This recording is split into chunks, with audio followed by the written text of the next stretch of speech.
오늘은 요한계시록 9장 자기들의 입에서 나오는 불과 연기와 유황이라는 제목으로 말씀을 함께 나누도록 하겠습니다.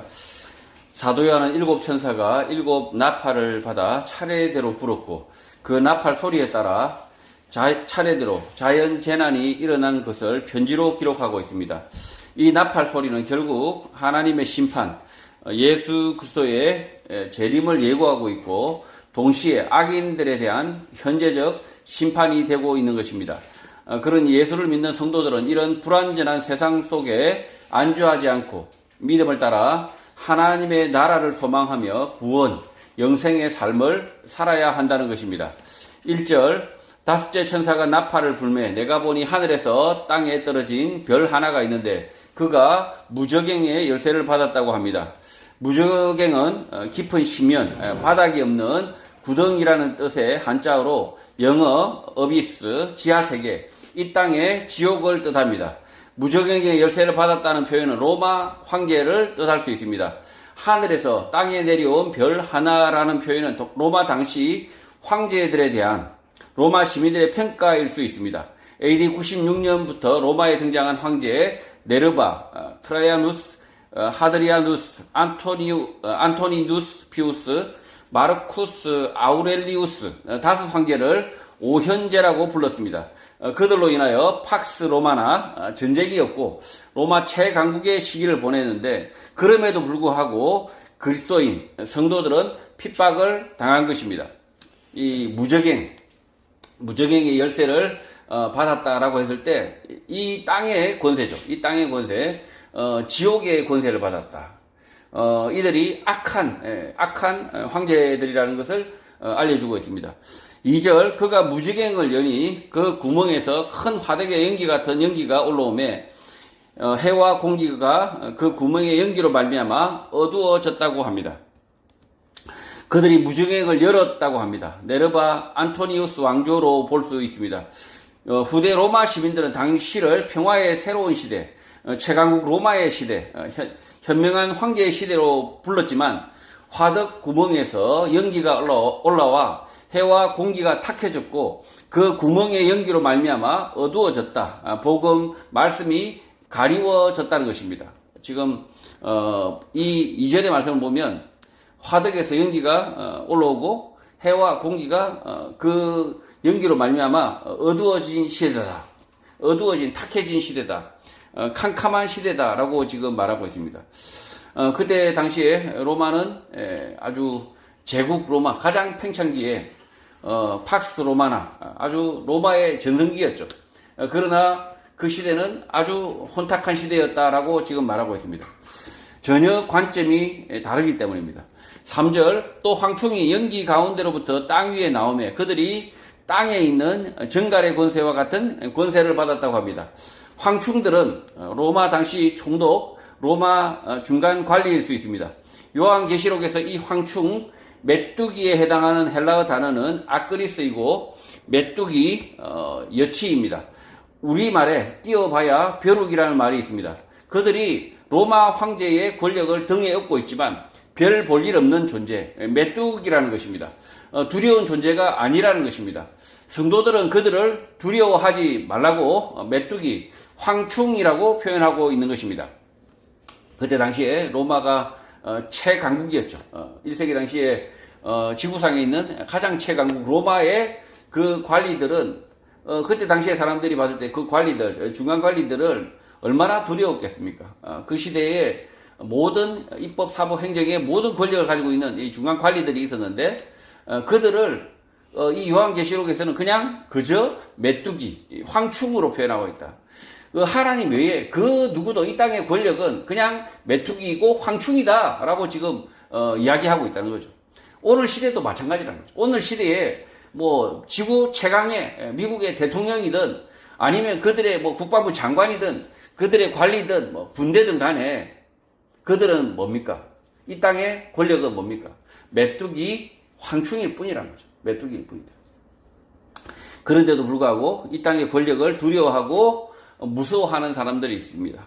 그 사람들은 바른 믿음을 가지고 있지 않고 하나님을 신뢰하지 않기 때문에 메뚜기 황충에게 굴복하는 거죠.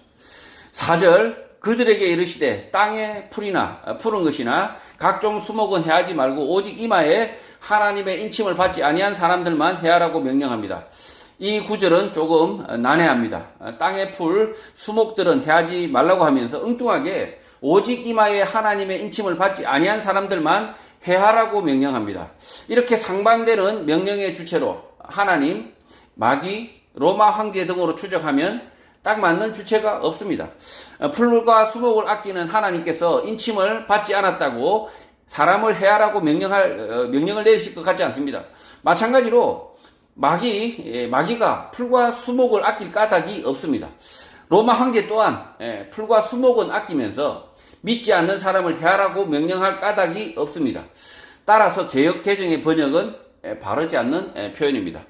킴 제임스 영문성경을 보면 should not hurt 라고 번역한 헬라어 단어는 아디케오, hurt, 다치게 하다, 이 아디케오인데 그 뜻이 죄를 짓다, 위반하다, 어기다, 잘못 행하다라는 뜻이 있고 상처 입히다, 해치다라는 뜻도 있지만 해치다라는 뜻으로만 이해할 이유가 없는 것입니다. 명령하다는 뜻으로 번역된 헬라어 단어는 에레시는 명령하다는 뜻의 단어가 아니고 짜증이 났다, 화가 났다라는 뜻입니다. 결국 개역 개정 성경과 킴 제임스 영문 성경에서 풀과 수목은 해치지 말고 하나님의 인이 없는 사람만 해치라는 표현은 부적절한 번역, 잘못된 번역인 것입니다.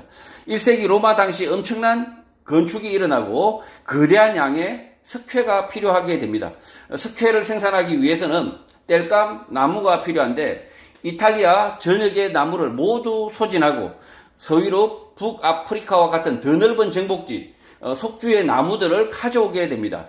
이런 사정들을 고려하면 하나님으로 번역된 헬라어 테우는 통치자, 황제이고 로마, 이탈리아의 숲과 나무를 모두 베어서 불편해진 것, 짜증이 난 것이고 황제의 스프라기다, 그러니까 우표, 인정이 없는, 인정이라고 했을 때 이 헬라 단어가 스프라기다, 인정이 없는 속주, 정복지 사람들의 나무는 마음껏 베어와도 된다는 뜻이 되는 것입니다. 2006년 존 펄린의 책 숲의 수사시를 보면 1세기 로마가 얼마나 많은 나무들을 파괴했는지, 요즘은 잘 사용하지 않는 단어이지만 남벌, 벌목을 고발하고 있습니다. 또 1960년대에 우리 한국에서도 겨울철 땔감으로 나무를 베었기 때문에 모든 산들이 민둥산이었습니다. 이 문제를 해결하기 위하여 이정환과 박태준은 박정희에게 지하자원 개발 계획을 보고하고 석탄 산업을 일으켜 연탄을 보급하고 산림 녹화를 한 것입니다. 박정희 정권은 산의 나무를 땔감으로 베는 것을 금지하면서 동시에 석탄, 연탄을 보급했는데 로마의 황제는 자기 나라 로마의 숲, 나무가 사라지자 속주, 정복지 사람들의 나무를 마음껏 베어온 것입니다. 그러니까 이탈리아 전역에 있는 나무는 베지 말고 저 바깥에 있는 그 황제가 인치지 않은 그 나라 사람들의 그 나무들을 마구 베어오라는 거죠. 2019년 12월 이탈리아 로마 지하철 공사장에서 2000년 전 떡갈나무 자재가 발견되는데 이 나무는 AD 40년경 프랑스 북동부에서 로마까지 1700km를 수송한 것으로 추정되고 있습니다. 그만큼 이 로마의 그 건축, 로마의 이 제국의 팽창으로 인해서 이 수많은 건축을 감당하기 위해서 이 프랑스, 그리고 또 저 먼 북아프리카까지 가서 거기서 나무를 베어왔다는 거죠. 그만큼 식민지, 이 속주들에 대한 착취가 심각했다. 그리고 거기서 나무를 수송하려면 얼마나 많은 사람들이 동원됐겠습니까? 그 당시에 트럭이나 뭐 기차가 있는 것도 아니고, 그러니까 뭐 강이나 뭐 이런 걸 통해서 나무를 갖다가 이 로마, 이탈리아로 이렇게 가져오는데 상당히 많은 사람들이 고생하고 수고했다는 거죠. 그 이집트의 피라미드도 사람들의 고생의 대가지 않습니까? 아주 고역의 대가입니다. 마찬가지로 로마의 그 신전이나 그 뭐 세계유산이라고 하지만 그게 다 뭡니까? 고역의 대가입니다. 그 속주, 그 식민지 나라들, 그때 로마의 피식민지의 나라들의 사람들의 피와 땀과 눈물이란 거죠.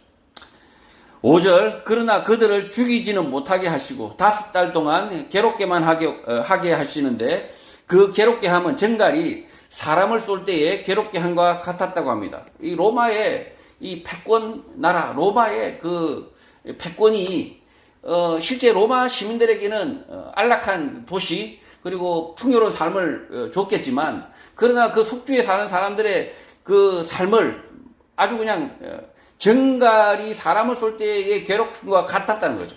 그만큼 아주 심각한 고통이 있었다는 거죠. 로마의 속주 정복지의 풀과 나무들을 마구 베어와도 그들을 죽이지는 못했다고 하고 5달 동안 괴롭게만 했다고 기록합니다. 5달은 정확하게 5달이 아니라 긴 시간이지만, 적은 시간이 아니죠. 긴 시간이지만 분명하게 끝이 있다, 한계가 있다라는 표현입니다.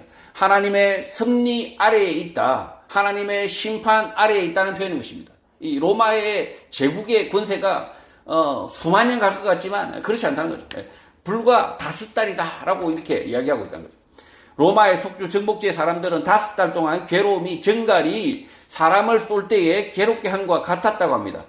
팍스 로마나, 로마의 평화시대지만 피지배지 속주 사람들의 괴로움은 정갈이 쏘았을 때만큼 괴로웠다는 것입니다. 지금 현대 오늘 이 시대에도 로마는 있습니다. 오늘 이 시대에도 로마는 있어서 이 땅이 언제나 이런 고통이 있다는 거죠. 1세기 당시에 로마의 그 피지배지가 이렇게 고통을 당하고 정갈이 쏘는 것처럼 괴로웠지만 오늘 시대에도 마찬가지라는 거죠. 로마는 언제나 있다는 거죠.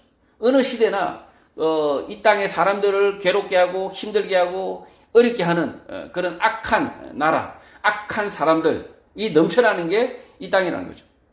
6절, 그 날에는 사람들이 죽기를 구하여도 죽지 못하고 죽고 싶으나 죽음이 그들을 피한다고 합니다. 시대마다 다른 고통과 어려움이 존재하는데 복음이 전해지고 난 지 얼마 되지 않은 1세기 당시에도 고통의 시대가 펼쳐지게 됩니다. 로마의 평화라고 불려지지만 로마 제국과 황제, 귀족, 기사 계급은 자신들과 군대를 유지하기 위하여 속주, 식민지의 평민, 농민, 노예 등의 가혹한 세금으로 유지되는 것입니다. 그러니 황제, 귀족, 기사 계급이 아닌 대다수 사람들의 삶은 고통 가운데 살 수밖에 없는 것입니다. 전쟁이 없으나 죽기를 구하여도 죽지 못하는 것이고 죽고 싶으나 죽음이 그들을 피해가는 것입니다. 지금 그리스, 이탈리아, 여기 로마 이런 나머지 유적들을 보면 신전들이나 이런 것들을 보면 우리들은 그냥 아무 생각 없이 그냥 폐허의 터전들을 보게 되는데, 흔적들을 보게 되는데 다 그게 뭐라는 거죠? 일반 평민, 노예 이런 일반 사람들의 피와 땀과 눈물이 거기에 서려 있다는 거죠. 오늘 한국 사회도 주택 가격 폭등과 치솟는 물가, 경기 침체가 맞물려 장기간 고통의 시간 속으로 빠져들 것으로 예상되고 있습니다. 한국 사회는 아무 문제 없을 것 같았지만 매우 심각한 문제 속으로 빠르게 빠져들어가고 있고, 이런 현실을 본능적으로 감각하는 젊은 세대 사람들은 결혼하지 않고 아이를 낳지 않는 행동들을 하고 있는 것입니다. 짐승이나 사람이나 자기 후손을 건강하게 키워낼 환경이 아니거나 미래에 대한 전망, 가능성이 없다면 출산을 줄이는 것이 본능인 것입니다.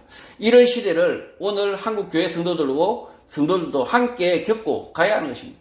지금은 2024년 지금 이 한국도 이 로마의 속국의 시대와 마찬가지로 이 팍스 로마나 로마의 평화의 시대와 마찬가지로 마치 대한민국이 2024년 평화의 시대지만 어떻습니까? 지옥이죠, 지옥.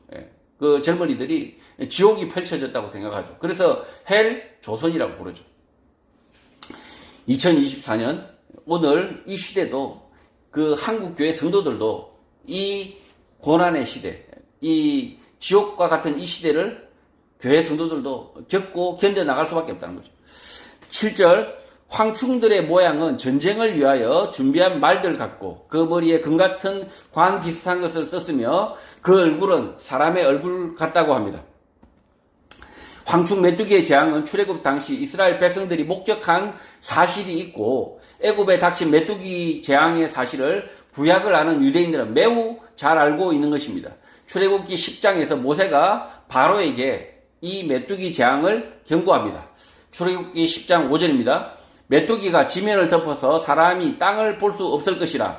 메뚜기가 내게 남은 그것 곧 우박을 면하고 남은 것을 먹으며 너희를 위하여 들에서 자라는 모든 나무를 먹을 것이며. 애굽 땅에 찾아온 메뚜기 떼는 먹을 것, 나무 등 모든 것을 집어 삼켰는데 로마 황제의 총독, 귀족들은 중간에 관료 계급인 기사 계급과 함께 하급 관리, 평민들, 농민, 노동자들, 노예들을 부렸고 황충, 메뚜기와 같이 모든 것을 가져갔다는 것입니다. 황충, 메뚜기들의 모양은 전쟁을 위해 준비된 말들이라고 합니다. 로마 기병대의 모습인데 기사 계급, 에퀴테스를 말하는 것으로 보입니다. 라틴어로 원래는 말을 타고 군무에 종사하는 사람을 의미했지만 기사는 말을 타고 군대에 종사하는 사람을 의미했지만 점차 일정한 재산과 자격을 구비한 사람이 이 계층이 되고 그것이 세습, 신문화되어 귀족 아래 로마 사회의 하급, 지배 계층으로 굳어진 것입니다. 기사 계급이란 게 이렇게 생겨났죠. 귀족 아래에 기사 계급이 생겨납니다. 근데 기사라고 해서 모두 군대에 이렇게 종사한 건 아니죠. 로마의 기사들은 그 머리에 금 같은 면류관을 썼고 얼굴은 사람의 얼굴이라고 합니다. 머리에 쓴 금 같은 면류관은 황동투구로 보이고 얼굴은 인두급을 쓴다라고 했을 때 그 인두급이 사람의 형상이나 탈인데 황충, 메뚜기가 인두급을 쓰고 있는 것입니다. 이 로마의 하급, 이 기사 계급들 이들이 사람의 형상을 하고 있으나 실제로는 뭐라는 이야기죠? 황충 메뚜기라는 거예요. 메뚜기. 이 식민지, 피식민지 지배의 사람들을 뜯어먹는 메뚜기라는 거예요. 메뚜기. 그러나 이들을 두려워하지는 말라는 거죠. 그냥 황충 메뚜기다. 그들이 사람의 얼굴을 하고 있으나 그들은 메뚜기일 뿐이다 라고 이야기하고 있는 거죠. 지금 그 사진을 보시면 이 로마 그 기병들이 머리에 숯을 달고 있죠. 머리에. 그리고 지휘관들이 보면 머리에 털을 가지고 있는 사람들이 있습니다.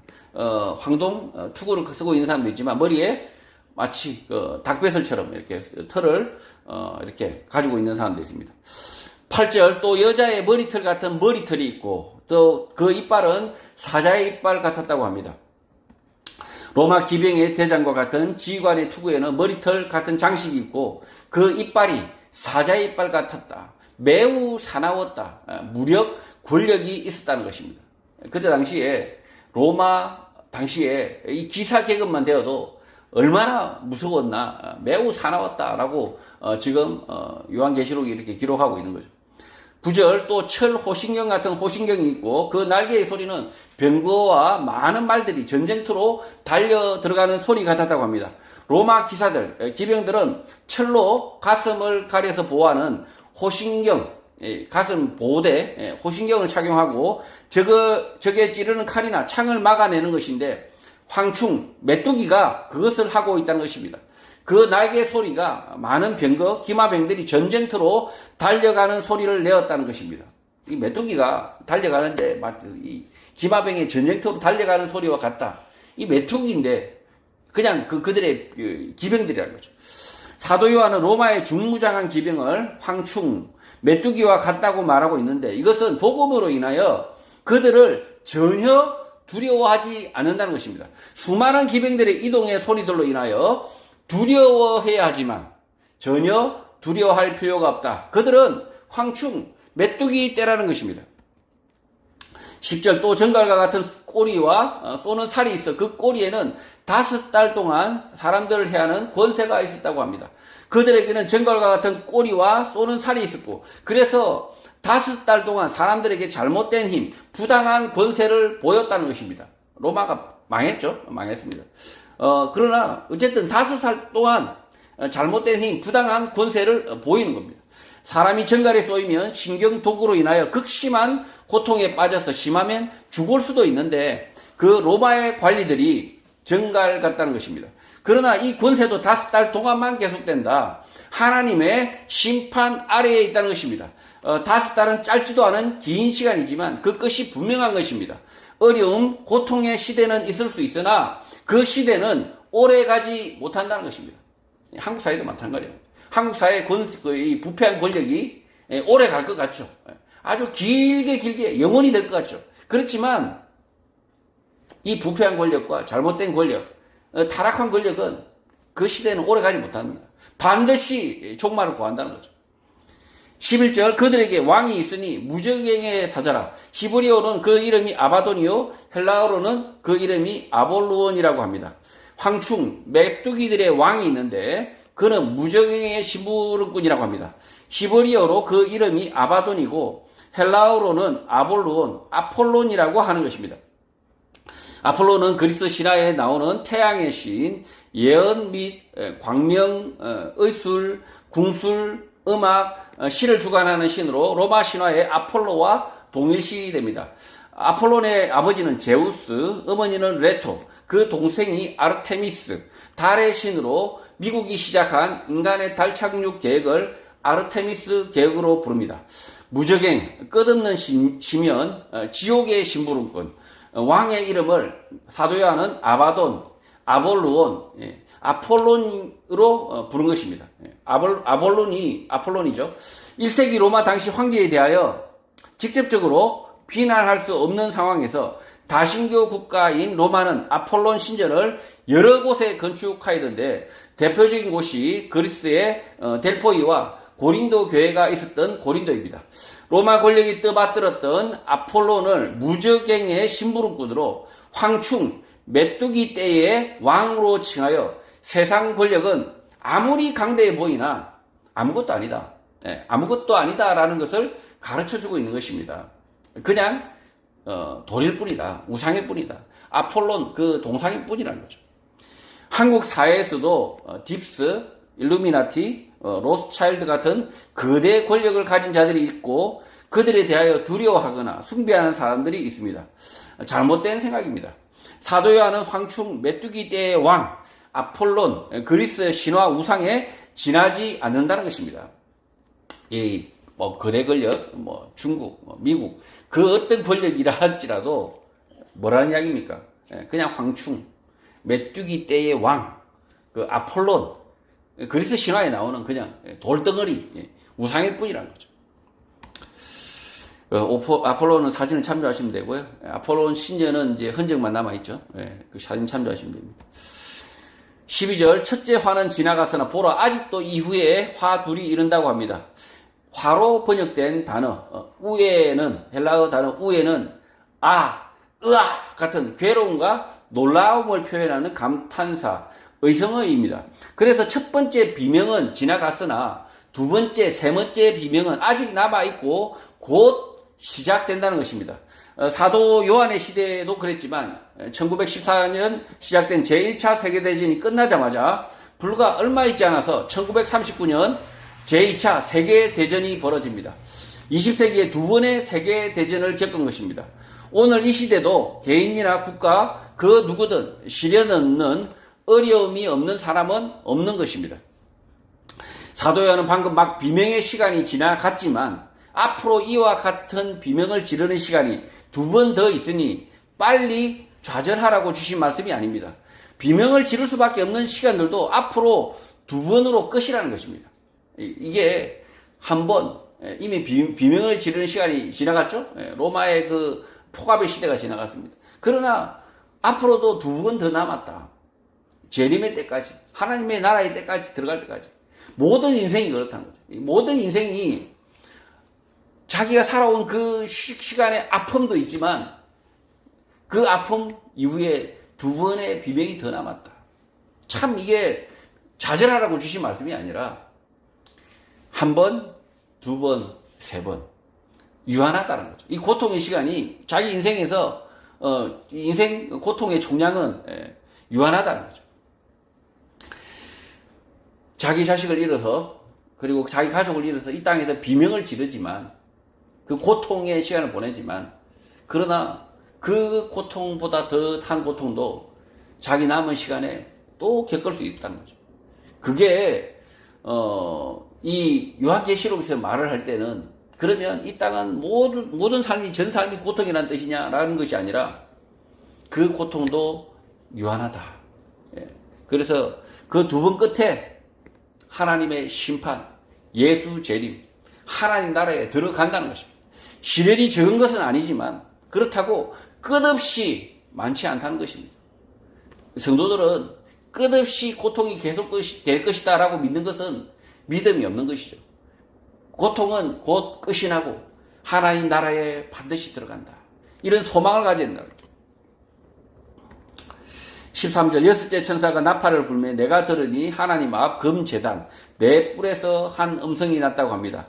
천사가 나팔을 부는 것으로 사건이 전개되는 방식은 세상의 모든 일이 하나님의 심판, 섭리 가운데 있다는 것을 보여주는 것입니다. 나팔이 불자 하나님 앞 금제단 내 뿔 가운데서 음성이 났다는 것입니다. 금제단은 출애굽기 30장에서 성막과 함께 자세하게 설명하고 있는데 사면에 뿔이 있고 금으로 싸고 있는 형태입니다. 출애굽기 30장 3절입니다. 제단 상면과 전후 좌우 면과 뿔을 순금으로 싸고 주위에 금태를 둘을 찌며 이 금제단은 사진을 참조하시면 되고요. 구약 성경에서 뿔은 힘의 상징, 표징으로 왕이 백성을 보호하거나 원수를 물리치는 상징인 것입니다. 14절 나팔 가진 여섯째 천사에게 말하기를 큰 강 유브라데에 결박한 네 천사를 놓아주라고 소리를 들었다는 것입니다. 유프라테스 강은 이스라엘 북동쪽 티르키의 동부 고원에서 발원하여 시리아, 이라크를 흘러가는 매우 긴 강입니다. 이라크 남부 티그리스 강과 합류하여 비옥한 초성달 지대를 만들었고 세계 4대 문명인 메소포타미아 문명이 발원한 곳입니다. 지금 대부분의 땅이 이란이죠, 이란. 지금 시리아, 이런 땅이죠. 유프라테스 강에 결박된 네 천사는 누구일까요? 구약 성경에서 유프라데 강에서 이스라엘로 침략한 나라는 아수르와 바벨론이 있고 또 로마와 전쟁을 치르게 되는 나라 파르티아 제국과 페르시아 제국이 존재했는데 페르시아는 이란을 일컫는 이름입니다. 바깥에서 이란을 부를 때는 페르시아라고 불렀죠. 그러나 그 이란 사람들은 자기 나라 이름을 이란으로 불렀습니다. 유브라데 강에 묶여 있었던 네 천사 심부름꾼들은 이 네 제국의 왕일 수 있습니다. 아수르, 바벨론, 페르시아는 익숙하지만 파르티아는 BC 247년에 생겨나 AD 224년에 소멸된 제국이라 잘 모를 수 있지만 1세기 당시 로마와 국경을 맞대고 싸웠던 제국입니다. 파르티아라는 이게 제국이 있었던 거죠. 2021년 한국에서 개봉한 영화 글래디에이터 레전드 워리어 2020년 개봉 당시 원래 영화명은 더 레기온 군단이라는 뜻이죠. 군단 더 레기온 군단으로 AD 58년 로마 파르티아 전쟁을 배경으로 하고 있는데 2000년에 개봉한 러셀 크로우 주연의 영화 글래디에이터 금투사는 그 뒤 AD 167년 아우렐리우스 황제 시대를 배경으로 하고 있습니다. 앞의 영화는 흥행하지 못한 영화이고 뒤의 영화가 더 알려져 있는데 금투사 글래디에이터의 시대의 배경이 로마의 전성기 팽창기로 파르티아 제국과 전쟁을 할 수밖에 없었던 것입니다.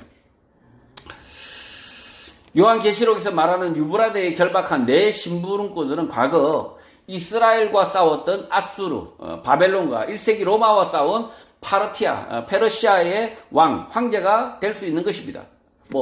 지금 이 네 심부름꾼은 중국도 될 수 있고, 그리고 일본도 될 수 있고, 미국도 될 수 있고, 얼마든지 될 수 있습니다.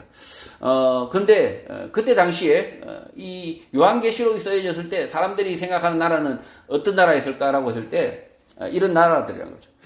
요한계시록은 하나님의 나라, 천국, 하나님의 심판, 예수 그리스도의 재림, 종말을 강조하고 있지만, 시간의 흐름은, 사람이 인식하는 물리적 시간이 아니고, 하나님의 시간인 것입니다. 갑자기 시간을 거꾸로 돌리고 있는 거죠. 아수르와 바벨론까지 다시 끌고 옵니다. 자, 그래서 이 요한계시록이 시간의 순서 흐름대로 기록됐다고 생각하면 안 됩니다.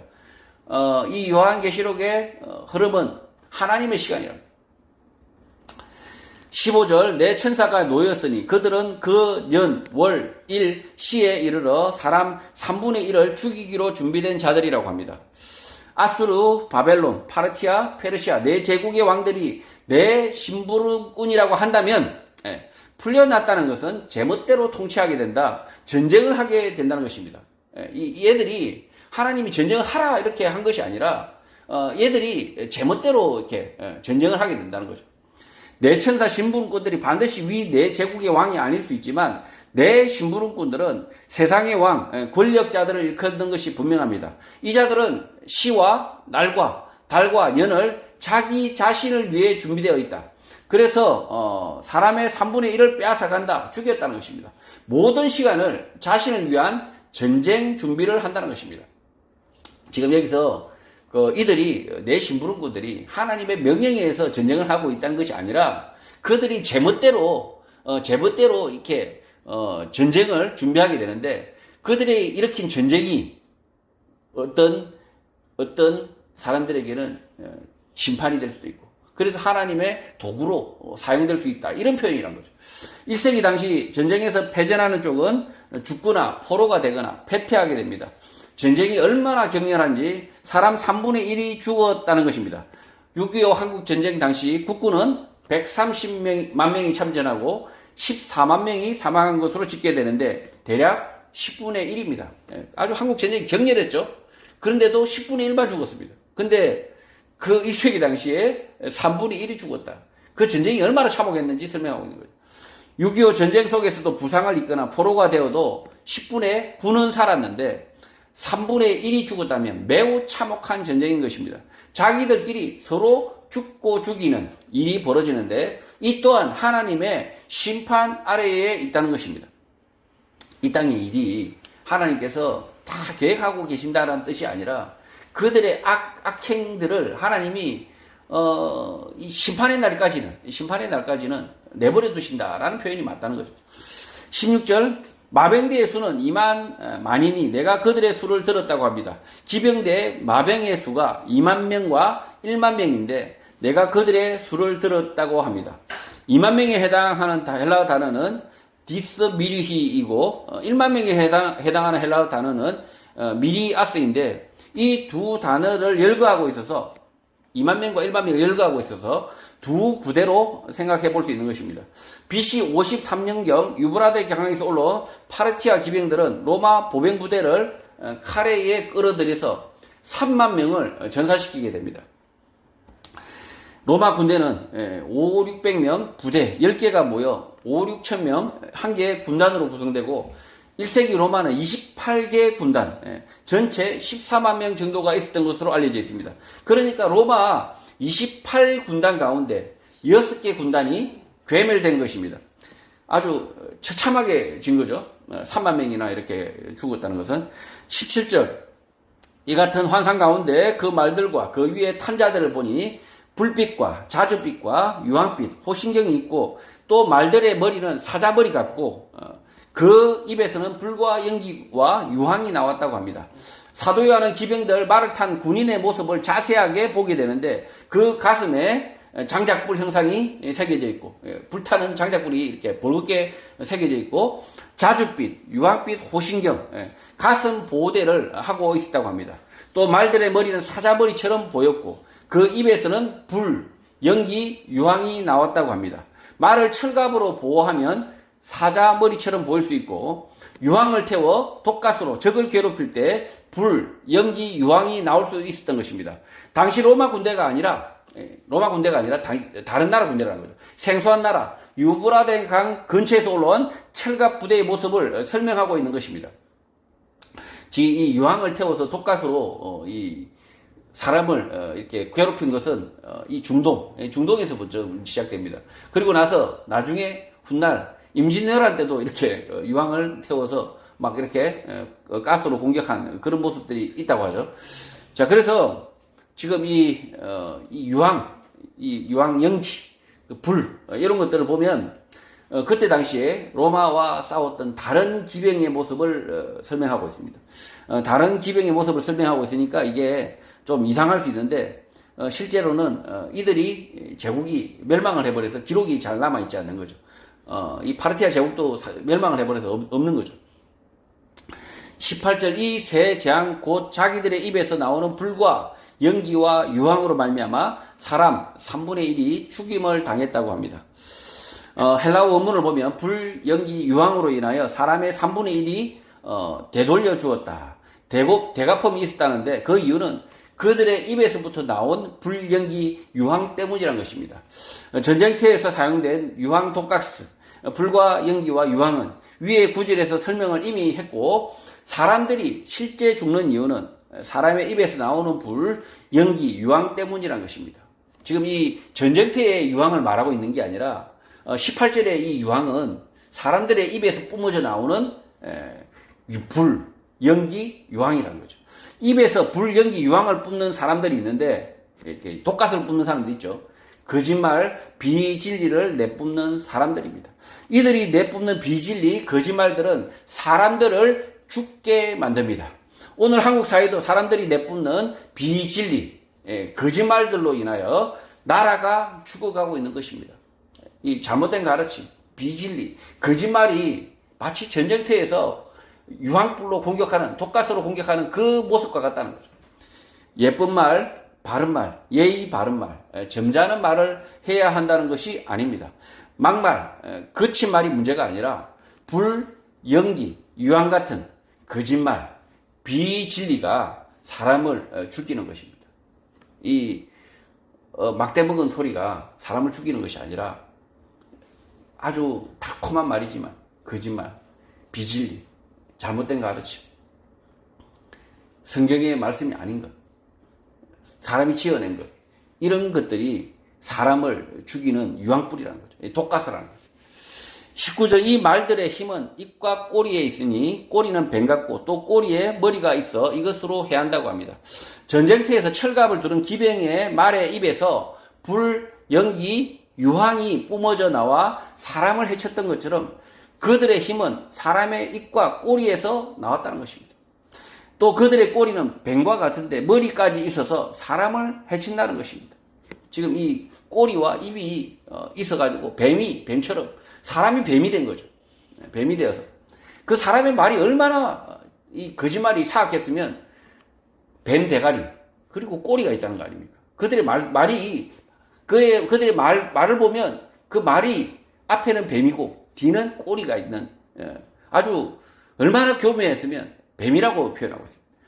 전쟁터에서 불, 연기, 유황이 병사들을 해치는 것처럼 입에서 나오는 거짓말, 비진리가 얼마나 해악을 끼쳤는지 보여주는 것입니다. 또 정직한 사람의 말은 꼬리까지 같아야 하나 뱀처럼 다르다. 낼름거리는 머리가 있다는 것입니다.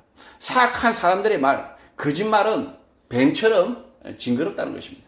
잘못된 가르침, 거짓말을 가르치는 사람들을 이단이라고 부르는데 여기서 한자 뜻은 달을 이와 끝 단을 사용합니다.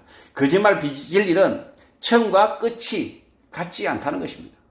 지금 거짓말, 그 다음에 비진리, 사기치는 사람들이 아주 참잘한 얼굴을 하고 있어요. 아주 그냥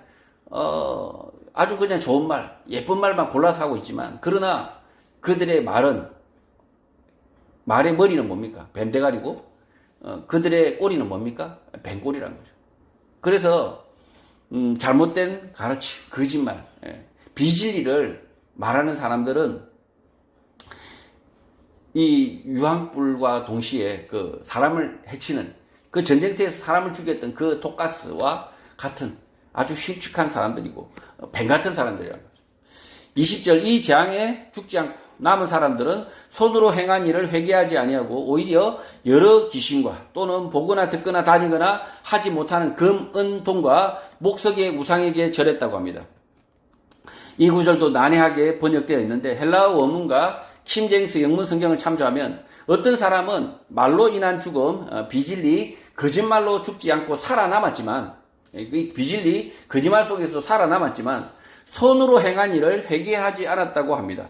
비진리, 거짓말은 분별하고 따르지 않았으나 행함이 없다. 삶의 용기가 없었다는 것입니다. 그러니 금, 은, 동과 목석으로 된 우상들에게 숭배하게 되고 회개하거나 뉘우치지 않는 것입니다. 그래서 제대로 보거나 듣거나 바르게 걷는 것이 안 된다는 것입니다. 20절의 말씀은 비진리 거짓말을 따라가지는 않았으나 믿지는 않았으나 용기가 없어서 행함 이 진리로 살지 못했다는 거죠. 그래서 우상에게 절을 하고 그리고 제대로 보거나 듣거나 바르게 걷지 못하는 그런 지경에 이르는 사람들, 그 사람들도 마찬가지라는 거예요. 살아남으면 뭐합니까? 비진리 거짓말에서 살아남으면 뭐합니까? 그냥 아무런 행함도 없이 죽은 사람과 마찬가지라는 거죠. 21절 또 그 살인과 복술과 음행과 도둑질을 회개하지 않았다고 합니다.